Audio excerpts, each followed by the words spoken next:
नमस्कार। मध्यमत में आपका स्वागत है। मैं हूं गिरीश उपाध्याय। आज बात शुरू करने से पहले एक चित्र देखिए।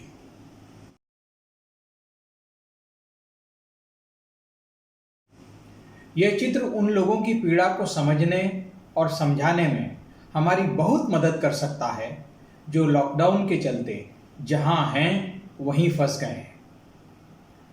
दोस्तों, कोरोना इफेक्ट को लेकर हम पिछले कई दिनों से उन लोगों की बात कर रहे हैं जो शहरों से पलायन कर वापस अपने गांव घरों की ओर लौट रहे हैं।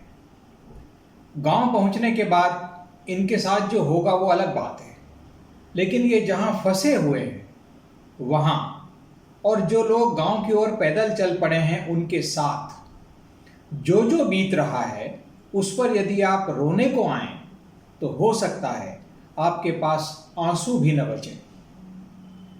ये जो चित्र हमने आपको दिखाया ये दिल्ली में मजदूरी करने वाले बिहार के बेगूसराय के मजदूर राम पुकार का है। ये आज बहुत वायरल हो रहा है। राम पुकार को खबर मिली थी कि गांव में उसके इकलौते बेटे की मौत हो गई, तो वह गांव के लिए दिल्ली से पैदल ही निकल पड़ा।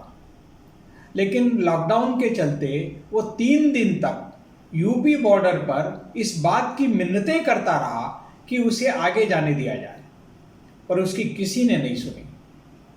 यह चित्र उसी दौरान का है जिसमें शायद वह फोन पर अपनी पीड़ा किसी से साझा कर रहा है। दरअसल शहरों से पलायन कर फिर गांव की ओर लौटने वाले कामगारों के साथ सबसे बड़ा दुर्भाग्य यह है कि इतना हो हल्ला मचने और उनके दर्द और पीड़ा की इतनी सारी कहानियां सामने आने के बावजूद इस मामले में राष्ट्रीय स्तर पर कोई एकजाई नीति अभी तक नहीं बन पाई। राज्यों के बीच इन कामगारों को लेने और लिवा लाने के लिहाज से कोई पुख्ता तालमेल नहीं बना है और इस तालमेल के अभाव में हजारों कामगार तिल तिल कर नरक जैसा जीवन जीने को मजबूर हो रहे हैं। केंद्र सरकार ने कोरोना से पैदा स्थिति से निपटने के लिए 20 लाख करोड़ रुपए के विशेष पैकेज की घोषणा जरूर की है और वित्त मंत्री निर्मला सीतारमण 3 दिनों से लगातार उस पैकेज के अलग अलग पहलुओं की जानकारी भी दे रहे हैं, लेकिन उसमें कहीं इस बात का जिक्र नहीं है कि आखिर इन कामगारों को उनके घरों तक पहुंचाने के लिए कितनी धनराशि की व्यवस्था की गई है। मैंने अपने संपर्कों से इस बारे में कई राज्यों के लोगों से बात की। राजनीतिक और प्रशासनिक कारणों से कोई भी अपना नाम उजागर करने को तो राजी नहीं हुआ, लेकिन उन्होंने आपसी भरोसे में ऐसी कई बातें बताई हैं जो आपको संवेदना के स्तर पर सुन्न कर देने के लिए काफी हैं। जैसे पहली बात तो यही है कि अभी तक इस बात पर कोई स्पष्ट नीति नहीं है कि आखिर इन मजदूरों के विभिन्न शहरों से अपने अपने गांव तक पहुंचने की व्यवस्था क्या होगी और उसका खर्च कौन उठाएगा। मजदूरों की वापसी के सरकारी प्रयासों का हल्ला तो बहुत मच रहा है, लेकिन उसकी अंतर्कथाएं हिला देने वाली हैं। जैसे एक राज्य के अधिकारियों ने एक बड़े राज्य में फंसे अपने मजदूरों की सूची भेजी, तो बड़े राज्य की ओर से कहा गया कि यह सूची जिलेवार भेजने के बजाय थाना क्षेत्रवार भेजी जाए। अब उस राज्य के अफसर माथापच्ची में लगे हैं कि दूसरे राज्य में फंसे अपने लोगों की थानावार सूची कहां से और कैसे देंगे। इसी तरह एक चर्चित राज्य ने एक छोटे राज्य से कहा कि वह उनके मजदूरों को विशेष ट्रेन से भेज दे और ट्रेन का किराया उन मजदूरों से ले ले। अब चूंकि दोनों राज्यों में अलग अलग पार्टियों की सरकारें हैं, इसलिए उस छोटे राज्यों के अफसरों ने कह दिया कि वे ऐसा नहीं कर सकते। तय यह हुआ है कि ट्रेन का किराया वही राज्य वहन करेगा जहां के वे मजदूर मूल बाशिंदे हैं। बस बात वहीं लटक गई और मजदूर नहीं जा सके। सरकार ने विशेष ट्रेनें तो चला दी हैं, लेकिन सबसे बड़ी और व्यावहारिक समस्या किसी भी राज्य में बिखरे मजदूरों को इकट्ठा कर उनको उस रेलवे स्टेशन तक लाने की है जहां से वो विशेष ट्रेन चलाई जा रही है।